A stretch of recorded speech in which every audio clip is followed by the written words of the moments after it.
Well, hello. Welcome to our little shop. It's Monday, and I have a few basses I want to get out of the way here. So I started on this Epiphone Thunderbird bass. Customer brought it in, saying it just needed, basic setup. So I start the general process, which was first of all to adjust the neck. The neck was way too straight on to start with, so I put the required relief in it. Started to lower the bridge so I could check the saddle radius and all that. And one side, see if you can see it here, one side of the bridge inserts has popped up. Of course, you can see where someone's had a screwdriver in the top of them before. A little chewed up. Something else I noticed when I was tuning it, that it has a really cheesy feeling output jack here. We're going to try to make that gig worthy. That jack probably will not last. I'm curious to see what I find there. So the plan here is, before I can go any farther, is to take this bridge off and see how loose these inserts are. And I'm thinking they're going to get epoxied in, because we can't have this. They're not supposed to be that loose at all. So, I'll be back. Well, those come out easy. And imagine this. There's a little glue residue in the bottom of all of them. So what I'm going to do is dampen these holes a little bit with some naphtha. Swell the grain out a little bit to make them fit a little tighter. Then I'm going to clean up the insert itself really well to make sure there's no oil or anything on it, because there's a reason the glue did not stick to these to start with. So we're going to clean that up, get those ready, and get those glued in.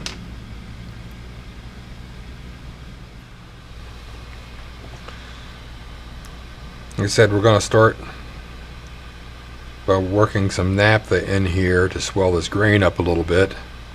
We have to be careful gluing this one over here. The ground wire is actually right here as well, so we don't want to insulate it with glue. So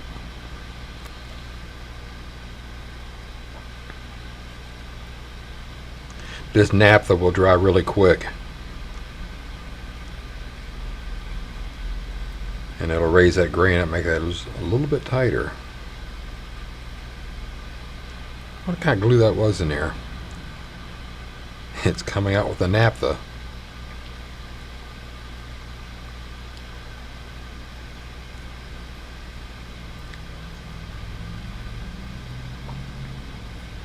Okay, so let that dry. While that's drying, we'll look at something else here. We actually need to clean up these inserts. So I think we'll wire brush those first a little bit.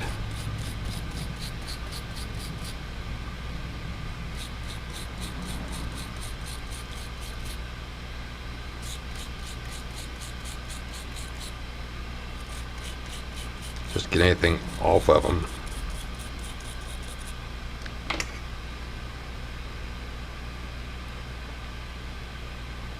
That actually looks pretty good.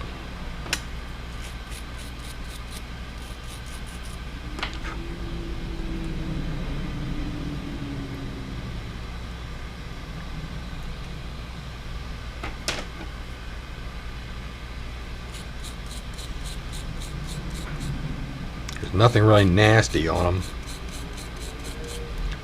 Really no chunks of glue or anything, just a little dust and dirt here and there.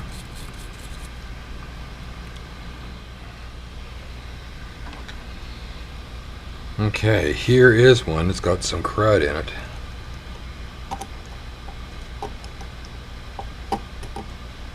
That's definitely a spot of glue.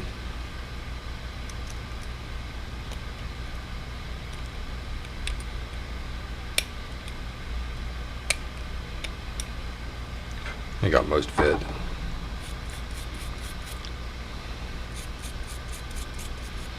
Gotta wash these up with some naphtha as well, in case there's any oil on them from production.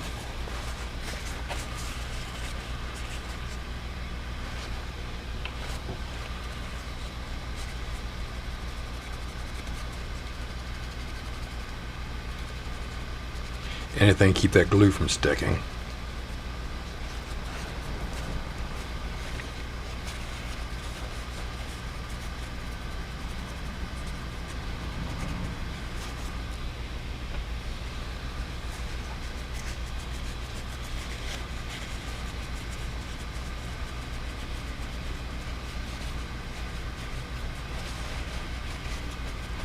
Not seeing a residue. A lot of times you'll see like a black oily residue here, but and there's a little bit, but not as much as I would have expected.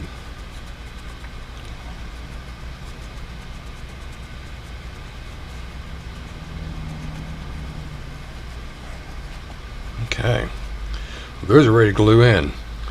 We're going to be using 5-minute epoxy on that. I'd like to use 8-hour, but I'm not going to let this base set here for 8 hours or overnight while I'm waiting for that to dry. So while we are waiting for the epoxy to cure, we have some other issues over here too. All his knobs here are loose. The pots are actually loose inside the guitar and spinning around.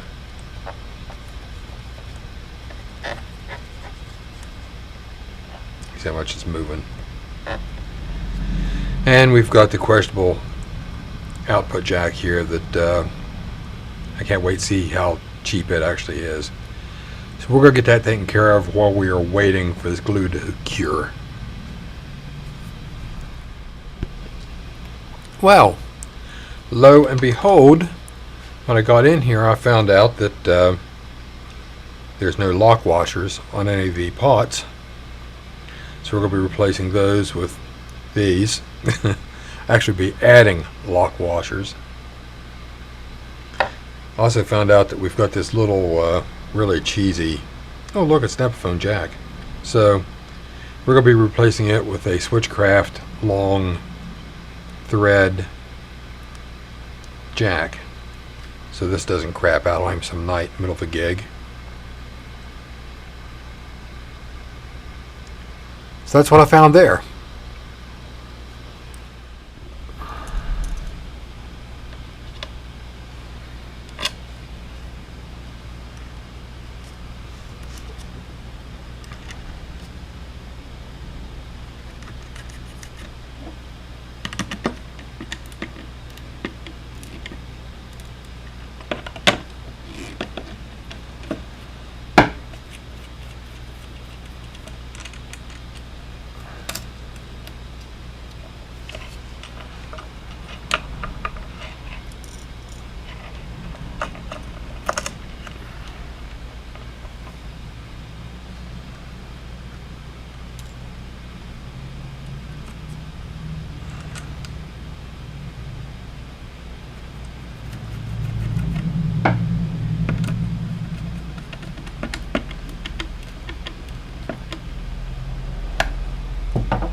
There, that should take care of that. Let's see if it all works.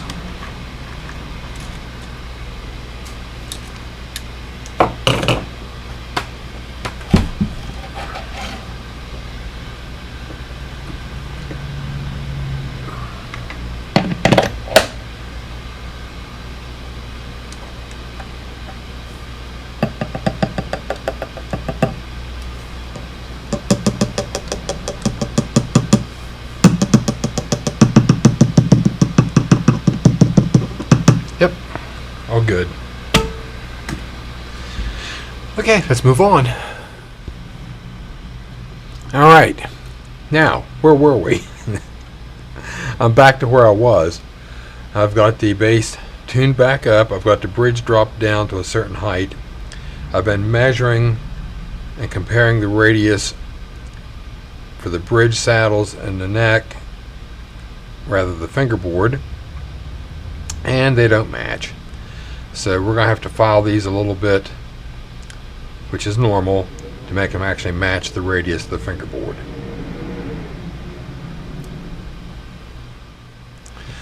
On these basses, this is a bit of a chore. What you have to do is actually measure, detune, move the string, file, retune, check, on. So we're not going to get into all that video wise here. I'm going to go ahead and do it, and I'll get back to you when I'm done. Okay, I'll show you the process for one. All right.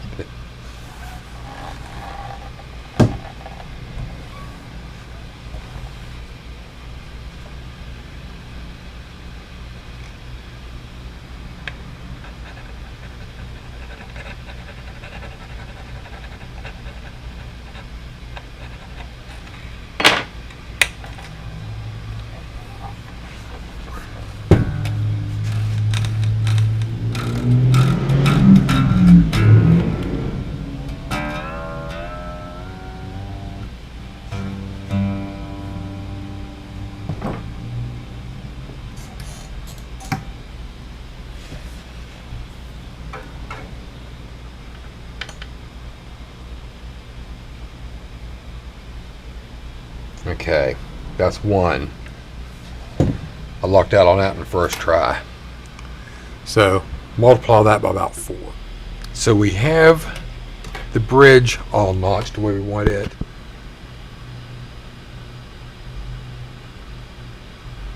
Okay, last one. Look at the tuner here again.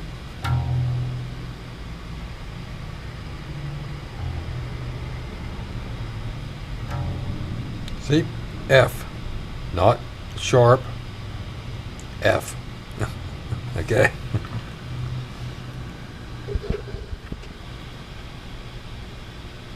Okay. Now that we've got all that taken care of, we have our bridge radius taken care of. We have our nut cut. We have the relief set properly.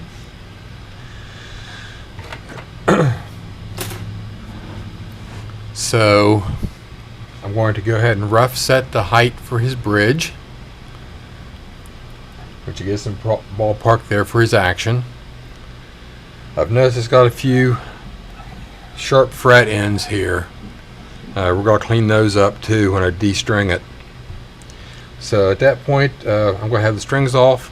I'm going to clean it up, put the new strings on, do his final intonation and pickup height, and it'll be finished. So there we go. We have his new strings on it. Everything's been set. Of course, like I say, his bridge height and intonation we've taken care of. We did the pickup heights. He no longer has any loose controls, and he has a decent output jack in it, and it feels a whole lot better. We trimmed his fret ends, cleaned up the fingerboard, filed the nut slots to the proper depth and diameter, tightened up all these tuning machines,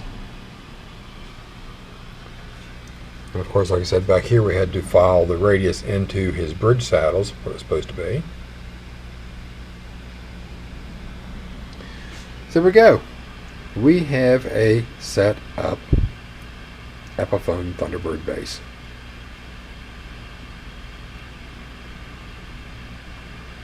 So that pretty much covers that. So until next time, play nice. I'll see you later.